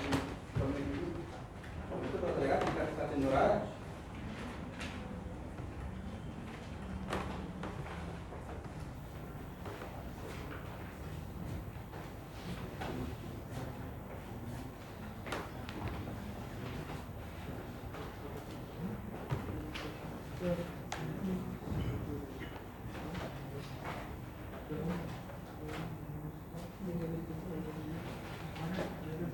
क्या आप लोग रिएक्टेंट साइड से प्रोडक्ट साइड का सारे एलिमेंट का ऑक्सीजन ऊपर में नहीं लिख सकते हैं? और कहीं पे अगर कंफ्यूजन होगा तो सॉल्ट के लिए कटायन आनायन बनाकर निकालते थे, राइट? कंफ्यूजन हो सकता है सर K2C2O4, राइट? तो यहाँ पे तो कंफ्यूजन होगा नहीं, यहाँ पे हो सकता है तो इसको तोड़ देते, सॉल्ट को क्या कहते थे, कटायन और आनायन में ब्रेक करते थे।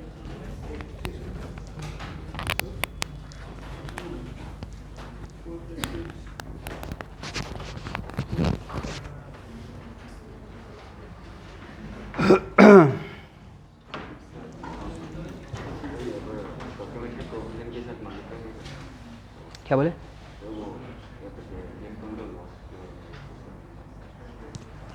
आपके बात को मैंने समझा नहीं, बोलिए।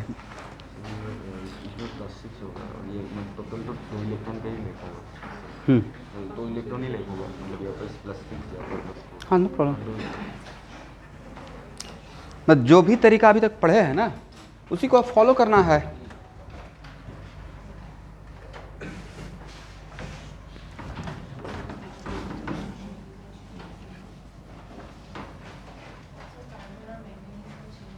क्या बोले?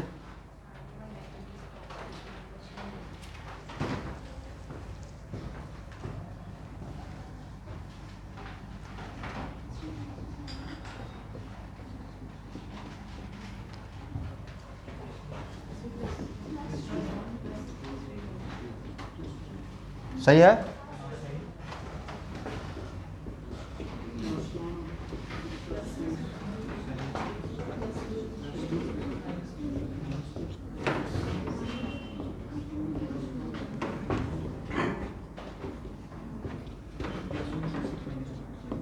इतना आसान तो था। क्या यहाँ तक सही है आप लोग का? अब ऑब्जर्व कीजिए कौन कौन सा एलिमेंट का चेंज हो रहा है। यस, इसका तो ओनली कार्बन और मैग्नीज रिस्पॉन्सिबल है। तो इसमें एजेंट का नाम बताइए, ये कौन सा एजेंट? इसका रिडक्शन हो रहा है ना। एक कौन सा एजेंट? ऑक्सीडेशन हो रहा है, OHR। OHR में किसको लिखें? इसका K2C2O4 converted to what? 2CO2। 2 से क्यों मल्टीप्लाई किए? कार्बन, वेरी गुड, कार्बन को बैलेंस करने के लिए। तो देखिए मुझे बैलेंसिंग आगे चलकर सिखाना था, इसलिए मैं वहाँ से ही आपका हैबिट डाला फ्रॉम वेरी बिगनिंग, ये बोलते रहे। अब यहाँ पे आकर एफर्टलेस बात हो गया है, right?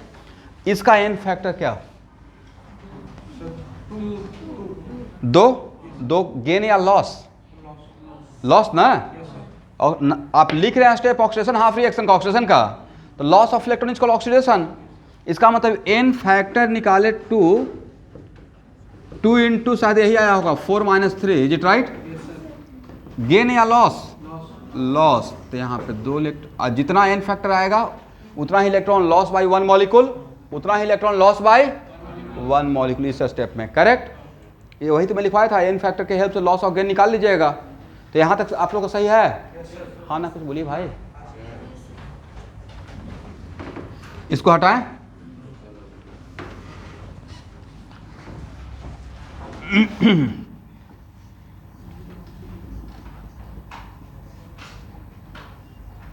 RH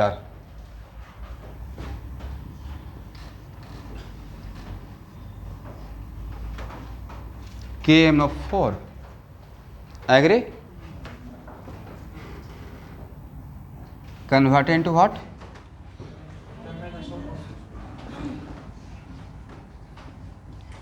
MnSO4। N factor कितना आप लोग बताइए, अभी तो जस्ट कैलकुलेट किए थे। 1 या 5? अल्फा 1 है। एन फैक्टर निकालने, किसका एन फैक्टर निकाल रहे हैं? इसका ना। तो एन फैक्टर इक्वल टू क्या लिखेंगे? 1 इंटू इसका +2 है ना, 2 - 7 मतलब कितना? 5। लॉस या गेन? गेन। करेक्ट। यहाँ तक सबका सही है, और जिनका नहीं सही है वो सही कीजिए। इसको हटाएं। अब यहाँ के बाद कौन सा सेंस, क्या करें, इसमें कितना से मल्टीप्लाई करें, पर्पस क्या है, इलेक्ट्रॉन कैंसिल आउट हो जाए, राइट। क्योंकि ये रूल है किसी भी रेडॉक्स रिएक्शन में total loss of electron must be equal to what, total gain of electron. अगर ऐसा नहीं होगा रिएक्शन में, लेट अस सपोज अगर ऐसा नहीं होता है, जैसे कभी कभी वायर में करंट का फ्लो होता है तो अचानक से अगर सपोज कीजिए कि शॉर्ट सर्किट हुआ तो कहीं कहीं पे वायर मोटा हो जाता है, राइट। ऐसा क्यों भाई, जितना इलेक्ट्रॉन आ रहा है उतना इलेक्ट्रॉन जाना पड़ेगा, या इसमें अगर करंट का फ्लो हो रहा है तो ऑब्वियसली चार्ज का फ्लो हो रहा है। अचानक से कहीं पे अगर ब्लॉकेज कर दिए तो क्या हो गया, एक्यूमुलेशन ऑफ मास हो जाएगा। इलेक्ट्रॉन में भी तो मास है, तो सर एक इलेक्ट्रॉन से क्या फर्क पड़ेगा भाई, एक वन इलेक्ट्रॉन मूव नहीं कर रहा है, बिलियन सिलियन कर रहा है, राइट। तो अचानक से वहाँ पे क्या हो जाता है, एक्यूमुलेशन ऑफ मास। अचानक से वायर मोटा कैसे हो गया, मास आया होगा, ये हो गया। वैसे ही अगर आप सपोज कीजिए कि किसी कंटेनर में रेडॉक्स रिएक्शन कर रहे हैं, कौन सा, आज जितना कोई इलेक्ट्रॉन लॉस कर रहा है उतना गेन नहीं होगा, तो क्या होगा, उस कंटेनर को टच करेंगे तो शॉर्ट सर्किट रहेगा, आपको शॉक लगेगा, शॉक, बिजली का झटका, क्योंकि वहाँ पे एक्यूमुलेशन ऑफ चार्ज होना स्टार्ट हो जाएगा, ये राइट। इसमें कितना से मल्टीप्लाई करेंगे, 5 से, और इसमें कितना से मल्टीप्लाई करेंगे, 2 से। क्या हो जाएगा, 5K2, ये पहला एग्जाम्पल इसलिए इतना आराम से चल रहा हूँ, ठीक है। 5K2C2O4 और plus 2KMnO4 converted into what, 10CO2 और प्लस 2MnSO4। यहाँ तक आते आते क्या क्या बैलेंस हो जाना चाहिए, OH प्लस RH करने के बाद वो सारा आइटम बैलेंस हो जाएगा जो रिस्पॉन्सिबल था इस रिडॉक्स के लिए, राइट। कौन रिस्पॉन्सिबल था, मैग्नीज और कार्बन। तो क्या मैग्नीज और कार्बन बैलेंस है, देखिए तो कार्बन इस तरफ कितना है 10, उस तरफ भी कितना है 10, मैग्नीज कितना है 2, वहाँ भी मैग्नीज कितना है 2। अब हो गया। अब यहाँ इस इक्वेशन को ओरिजिनल इक्वेशन से कंपेयर करेंगे और ऑब्जर्व करेंगे कि मेरा जो ओरिजिनल अनबैलेंस इक्वेशन दिया था वो आयनिक फॉर्म में दिया होता है या मॉलिकुलर फॉर्म में। कहीं पे आयन में ब्रेक करके मैं दिया हूँ, नहीं दिया हूँ, इसका मतलब गिवन रिएक्शन क्या था, मॉलिकुलर। एग्री, ये डिसाइड हो गया ना। अब मॉलिकुलर है तो कार्बन और मैग्नीज तो मेरा बैलेंस है। अब अनबैलेंस ऑक्सीजन और हाइड्रोजन को छोड़कर बाकी कौन अनबैलेंस है, ऑक्सीजन और हाइड्रोजन को छोड़कर बाकी कौन कौन सा एलिमेंट अनबैलेंस है जिसका ऑक्सीजन नंबर चेंज नहीं हुआ है, right. Potassium and sulphur, potassium and sulphur, correct है भाई। इस तरफ पोटेशियम कितना, पहले पोटेशियम को बैलेंस करना स्टार्ट करते हैं। कितना पोटेशियम है 12। अब ऐसा मत करिए कि सर ने बोला है कि balance the other element just by counting, तो यहाँ पे 12 पोटेशियम तो यहाँ पे 12 पोटेशियम कर देते हैं, ये नहीं करना है। यहाँ पे कितना पोटेशियम है 12 ना, तो उस तरफ पोटेशियम किस फॉर्म में है, किस कंपाउंड में है, यस, तो वहाँ पे K2SO4 डालेंगे। क्या डालेंगे, करेक्ट। यहाँ पे 12 पोटेशियम है तो यहाँ पे 6K2SO4 लिख रहे हैं, और 6K2SO4 लिख रहे हैं उसमें किसको बैलेंस करने के लिए। अब उस टाइम पे इस बात के लिए नहीं डरना कि साथ में सर सल्फर आ जाएगा, उसको बाद में देखेंगे, बट पोटेशियम तो बैलेंस हो गया। मतलब 12K नहीं कर देना है, ऐसा नहीं कि डायरेक्ट पोटेशियम एटम डाल दीजिएगा। यहाँ पे जो जिस फॉर्म में पोटेशियम उस तरफ है उसको यहाँ पे रखेंगे, करेक्ट। अब चलिए कौन बैलेंस, किसको बैलेंस कर दिए, just by counting, just by what. अब सल्फर को बैलेंस करते हैं, बोलिए उस तरफ सल्फर कितना, राइट हैंड साइड में 8 नॉट 6, टोटल सल्फर 6 यहाँ पे, 2 यहाँ पे, ये 6 यहाँ पे तो आ तो गया, तो मेरे पास अब 8 सल्फर है, करेक्ट।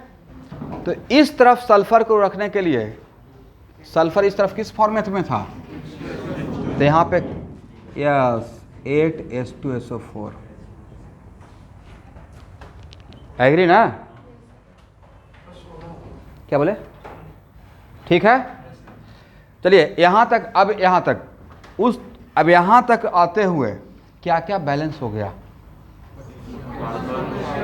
पोटेशियम बैलेंस हो गया, सल्फर बैलेंस हो गया, कार्बन बैलेंस हो गया, मैग्नीज बैलेंस हो गया, राइट। अब बचा क्या? ऑक्सीजन और हाइड्रोजन। और ऑक्सीजन और हाइड्रोजन में किसको पहले बैलेंस करेंगे? ऑक्सीजन को। ऑक्सीजन बैलेंस करने का तरीका, यस, तो इस तरफ टोटल ऑक्सीजन काउंट कीजिए, लेफ्ट साइड में 4 नहीं 20, 20, और यहाँ पे कितना? 8, 28, और यहाँ पे कितना? 32, तो 32 + 28 60। लेफ्ट हैंड साइड में टोटल 60 ऑक्सीजन का आइटम है। राइट हैंड साइड में बोलिए भाई 20 + 8, 28 + 24, 28 + 24 कितना होता है? 52, 52 ना? कितना कम हो गया? 8 कम हो गया। तो 8 यहाँ पे क्या करेंगे? और इस मेथड का ब्यूटी क्या था? ऑक्सीजन को बैलेंस करते करते हाइड्रोजन ऑटोमेटिक बैलेंस हो जाएगा। देखिए तो हाइड्रोजन बैलेंस है,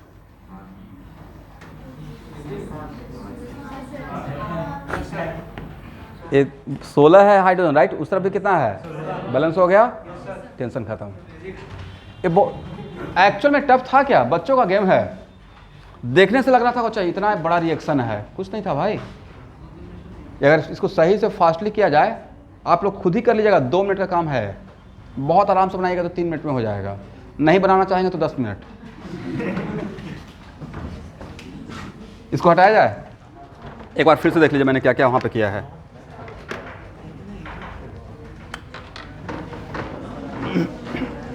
इसको हटाएं। अब हाँ ना बोलेंगे ही नहीं। ऑनलाइन स्टूडेंट,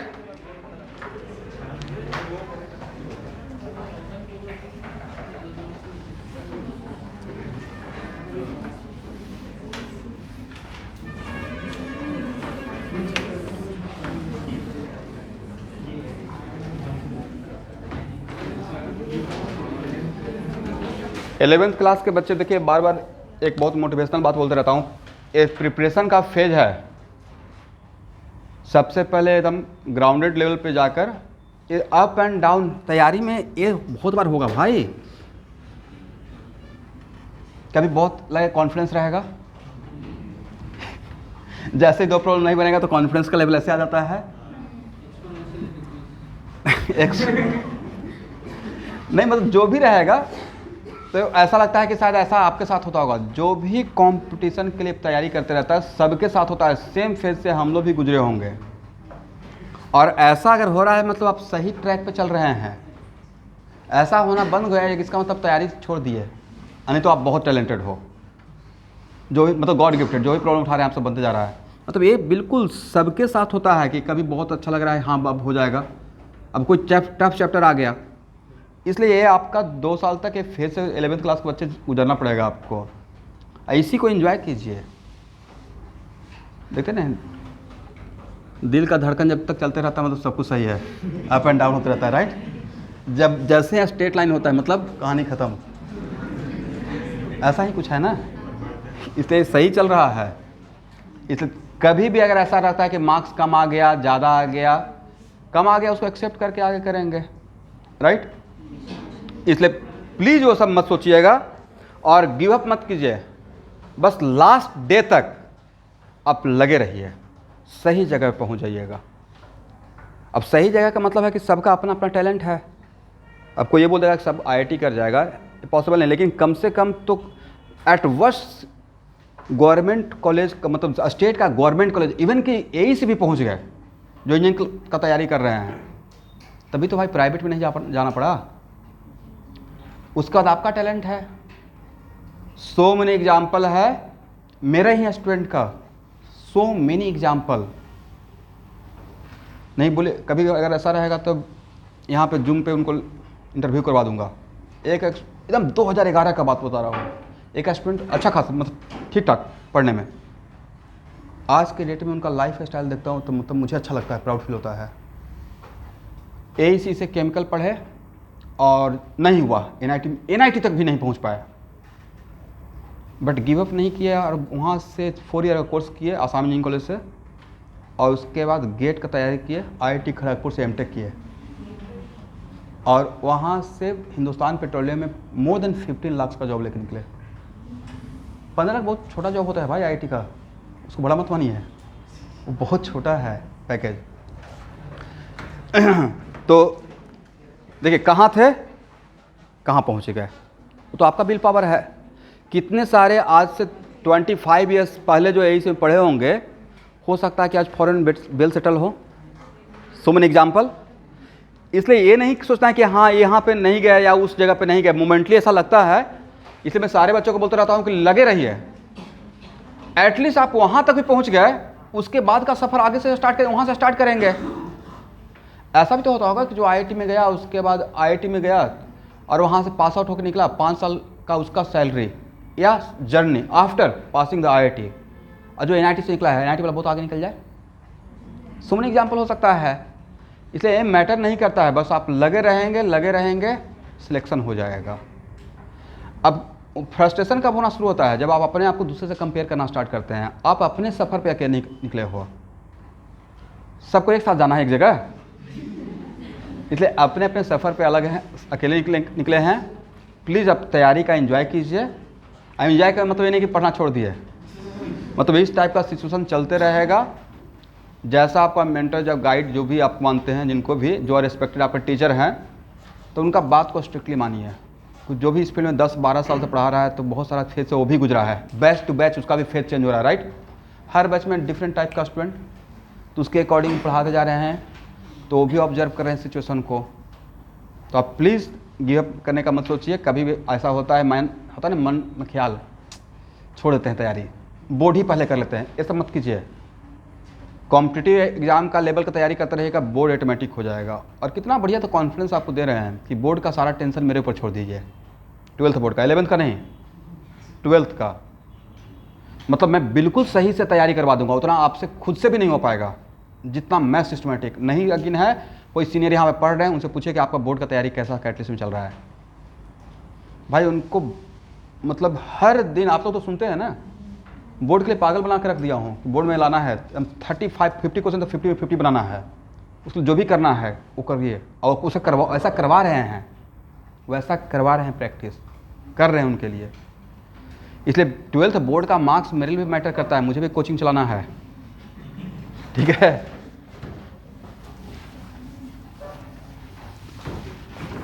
बट अभी सिर्फ कॉन्सेप्ट डेवलप कीजिए।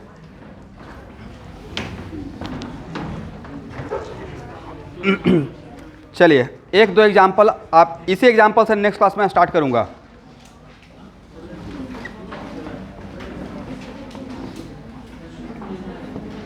सबको ट्राई करके आना है, बात मत कीजिए।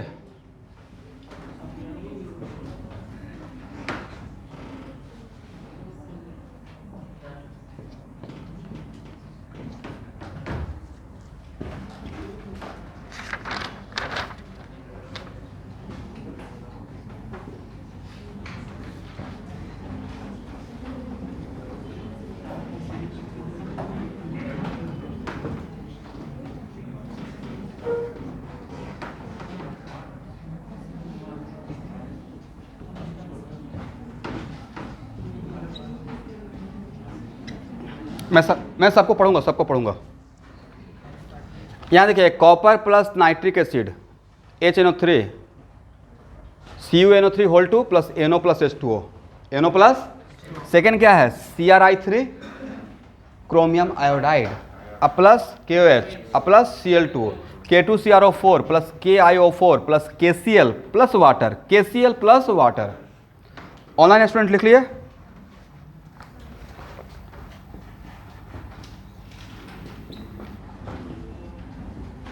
बैलेंस होता है नहीं होता है डजंट मैटर, ट्राई करके रहना है। ऐसा नहीं सर भूल गया।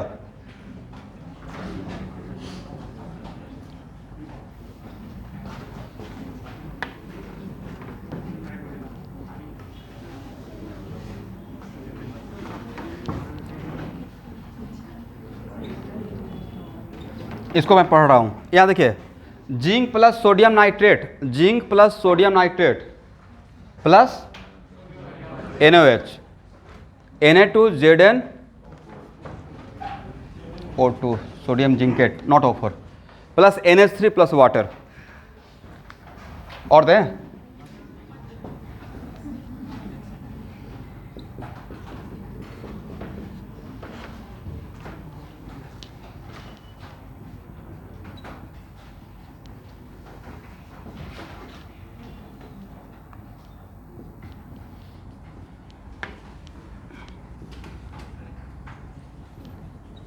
चलिए तो क्या लिखे हैं पढ़िए तो, phosphorus plus HNO3 convert into H3PO4 plus NO plus water. ठीक है, इसको हटाएं और लिखिए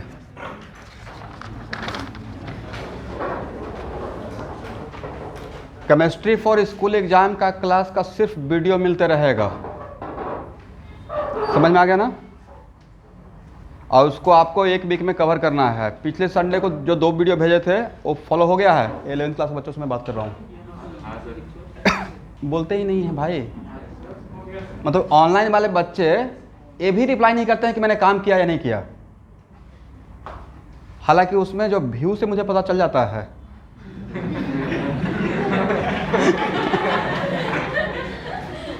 क्या करेंगे आप लोग के साथ? अब मैं भी थोड़ा क्या हो सकता है, चोर सिपाही वाला काम चल रहा है तो ऐसे में व्यू देख लिया हूँ और व्यू से पता चल जाएगा। देखिए, स्कूल के एग्ज़ाम के लिए वो दोबारा मुझे टॉपिक पढ़ाना ही है, एग्री? तो उसी क्लास को यहाँ पे 1 आवर से बेटर है कि मैं आपको कंटेंट देते रहूँगा और बहुत बढ़िया से उसमें मिलेगा आपको। ऐसा नहीं शॉर्टकट नहीं है, जो अगर देखे होंगे सही से तो बहुत प्रैक्टिस करवाया हुआ है, उतना से ज़्यादा कभी स्कूल में पूछा ही नहीं जाएगा। तो वैसे स्कूल के एग्ज़ाम के लिए आज रात में आपको या अभी भेज दूंगा क्लास से निकलते हैं। कितना, 2 भेजें या 3 भेजें? 2 ही काफ़ी है? कम पढ़ना चाहते हैं? ओके, 2 ही भेजते हैं। ऐसे आज मैं प्लानिंग किया था 3 का, लेकिन आप लोगों को कॉन्फिडेंस कम देख के मैं 2 ही भेजूंगा।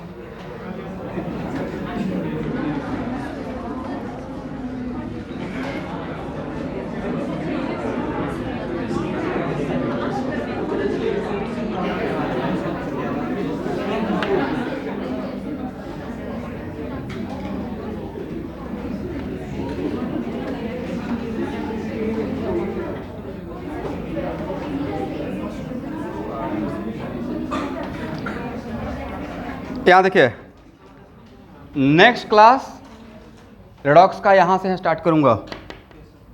इन 5 को मैं यहाँ पे बैलेंस करूँगा, आप लोग बैलेंस करके आइएगा। ठीक है, आज के लिए इतना ही।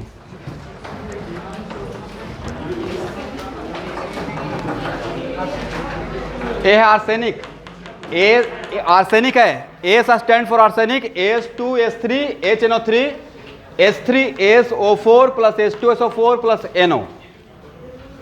बाकी तो सब लिख लिए हैं। Thank you everyone, thank you student. मिलते हैं नेक्स्ट क्लास।